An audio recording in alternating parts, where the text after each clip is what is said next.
Good morning, everyone. The title for the presentation is Methodology for History of Tourism. The prerequisite and the recapitulation for the PPT is that students should be aware of the travel and tourism concepts, geographical and general tourism awareness, knowledge so as to understand the content. The main objective of the presentation will be to introduce the students with the tourism in history, role and contribution to the industry. The contents include the objectives of the study, the introduction to various concepts like the ancient times, empire era, middle age and the renaissance era, the grand tour era, mobility era, modern era, post-modern era, father of tourism information, conclusion, practice question and the references. So the objectives will be to students should be able to understand and describe the evolution of tourism over time generally as well as historically in selected countries, to be able to define tourism, to summarize the tourism system and the key players and components in contemporary tourism. The introduction. The history of tourism is a long one. Whilst we may not always have had high speed trains, aircrafts, luxurious cruise ships, people have long had the desire to be tourists. The history of tourism can largely be attributed to technological developments in transport. The more roads that are built, the more places people can drive, the more airports that open, and the more places and people can fly to. The history of tourism is also closely related to the global economic, social, political outlook. Some people with lots of money is more likely to travel somewhere for a holiday than someone who does not have much money, for example. Likewise, many tourists are not likely to travel to a destination that is suffering from political instability. There are many ways that the tourism industry has grown and dominated over the years. So in this presentation, we'll be coming across some of the elements of the history of tourism. The history of tourism, which is the ancient time, there are no selfies, no travel brochures to look back, or we do not know that people did travel in ancient times. Historians have found records that provide an insight into the reasons that people travel and how this has evolved over time.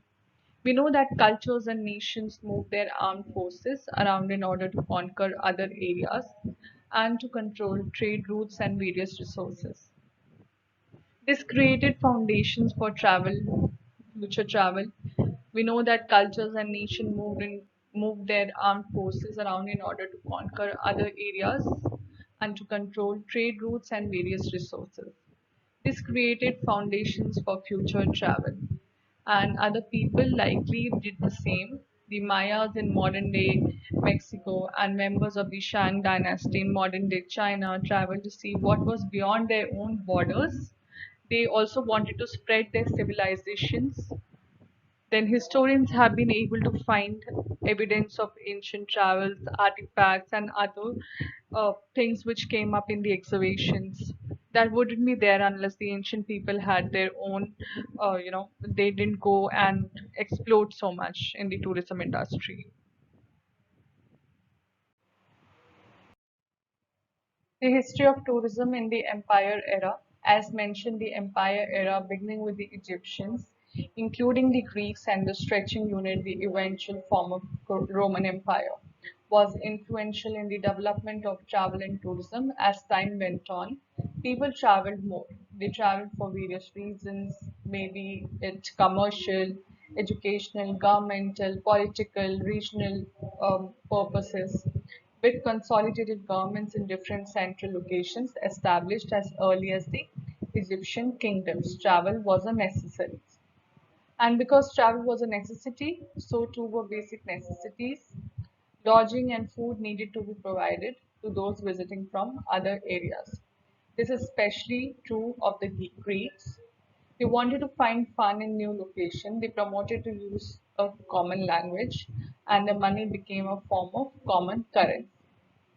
Places that were important in terms of government activities turned into what we might call tourist attractions, with shops, places to eat and drink, sports to watch, gaming, and even theatre. There were plenty to do if you travel to a different area. This only evolved further with the ancient Romans. During the empire, good roads were developed, water routes improved, the infrastructure improved, inns were opened around 30 miles apart from each other, a relatively easy day's journey in between. So you always had a place to rest at night, and all horses could also be hired there. Then the Middle Age and the Renaissance era came, where through the Middle Ages, travel was pretty much non existent.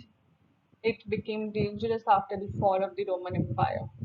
While there had been a commonality among nations, there were now autonomous areas thanks to a feudal system. Transport was fragmented, so was language and currency. This made traveling to somewhere different much more difficult than it had been. And when people did travel, it wasn't for leisure. With the Roman Catholic Church gaining power, there were nine crusades in an attempt to retake the Holy Land between 1096 and 1291 AD. But they all failed and left people with a desire to see the world outside of their own locality. People were keen to experience different civilizations. Merchants like Marco Polo started to travel far and wide after the failed crusades. Polo's travels in particular were reported on, and people started to become more interested in traveling again. So travel was reborn during the Renaissance. More merchants traveled further afield. This was in part due to a church and royalty controlling larger geographic areas than they previously had done. Trade routes also started to reopen, commercial activity grew, and people continued to venture out their own towns and territories. The first real tourists, according to historians, were Syracuse of Ancona. He journeyed around the Mediterranean, eager to learn about Greek and Roman history.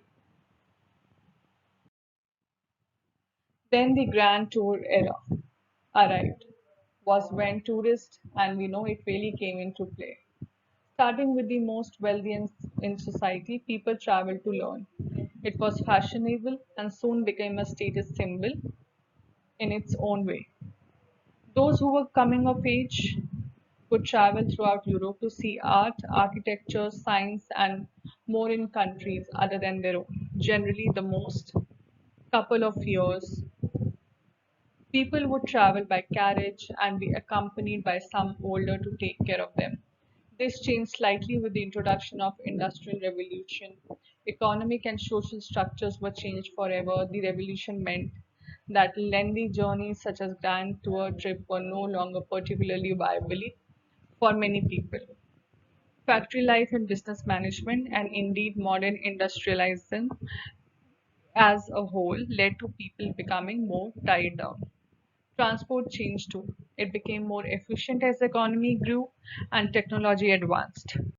Markets stretched across borders and individuals had higher incomes.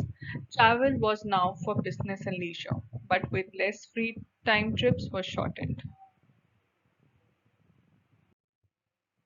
The mobility era. As time moved on, the economy continued to grow, increased leisure time, and more accessible travel meant that tourism boomed. The mobility era was defined by an increase in travel to new locations, both near and far. With new roads, passengers, trains, stagecoaches, and sailing ships becoming more common, tourism continued to grow. Long came Thomas Cook, who can definitely be credited with bringing travel and tourism to the general public.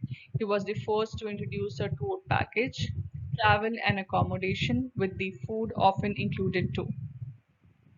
For a shilling, the journey included food and entertainment.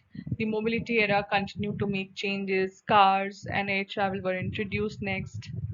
Individuals had become more free to travel, and thanks to Orville and Wilbur Wright's successful test of airplane, where it was the commercial air travel was also introduced.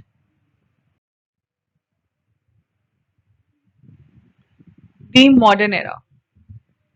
The ability to move around and see new places was a start. Mass tourism continued to develop in the first half of the 20th century. George Westinghouse introduced the idea of paid leave from work with a firm belief that allowing staff paid time off would be beneficial to productivity levels overall. And as World War II came to an end in the 1940s, those who had been forced to travel during the war were keen to replicate this experience in a more positive way. They also wanted to share this with their loved ones, whether that be through traveling together or sharing stories that made these people want to travel too. With gas, petrol no longer rationed, economies growing, and cars once again being mass produced, people travel around in their cars. This was especially true in America, where the motel business really took off. Hotels and motels took to the franchising model of business expansion, and jet travel was properly introduced in the 1950s, becoming popular throughout the 1960s. Another 50s introduction helped the credit card. The originally the Diners Club card. This provided travelers with the means to buy things whenever they were in the world without the hassle of currency exchange and carrying cash. Tourism has simply continued to grow ever since. We now have mass tourism, and the people who engage it can be split into two groups. There are organizations and mass tourists who make use of package deals and pre prepared itineraries, and individual mass tourists. The postmodern era, travel is still ever changing, though people no longer necessarily travel just for the sake of travel. They want an immersive experience, adventure, and the chance to give back to the local community. Tourism and the travel companies with the industry have to keep up with the different demands. Throughout the 21st century, internet access has become more common, and now borders have opened. As different countries become attractive to tourists, their economy grows, which in turn makes the destination more attractive. People now search for experiences that are authentic and are looking to experience a range of different types of tourism. Organizations working with the sector can now offer far more smart tourism experiences, such as virtual tourism, which was widely used during the coronavirus outbreak of 2020. Similarly, consumers are more internet savvy in the postmodern era. That means that they are leaning towards independent research and dynamic packaging as opposed to use the traditional packaging tourism methods that were so popular for so many years. Thomas Cook is the father of tourism. His first organized trip was Leicester to Loughborough in 1841. It covered a distance of 22 kilometers for 570 members. He acted as an agent by buying tickets in bulk and selling it to others on a non-profit basis. This gave him an idea to package tours in a profitable manner. He organized travel arrangements, accommodations, transport at the destination, and return to the homeland. He organized the first inclusive tour to Paris exhibition in 1855. Hotel voucher was introduced by Thomas Cook and circular note which made travel easier. First round the world tour in 1872 was also introduced by Thomas Cook. As you can see, the travel and tourism industry has a long and fruitful history. While the industry has had its ups and downs, largely due to outside factors such as economic recession, war, or a virus outbreak, it has continued to play an ever important role in our lives. Cultural heritage is the essence of tourism in many destination areas worldwide. Every year, millions of people travel to view the Acropolis of Athens, the Colosseum in Rome, and many other historic sites of international renown. These sites are of general interest to visitors, even though the visitors probably have no significant ties to the heritage sites that they visit. The attractions can evoke feelings of admiration, but they probably do not evoke feelings of personal attachment. The text aimed to analyze under one cover substantive management issues that national boundaries facing the planning and development of cultural tourism. The practice questions. which you may be able to answer now, are what are these some of the main sources of revenue for attractions? Who are its target markets? What do people want from tourism? What are the risks of tourism? Which strategies and tools you will recommend for the hotel industry to overcome the recession during and post COVID? In what way tourism becomes a major source of the livelihood? And discuss the career opportunities in tourism. The references are as follows. This brings us to the end of the presentation. Thank you.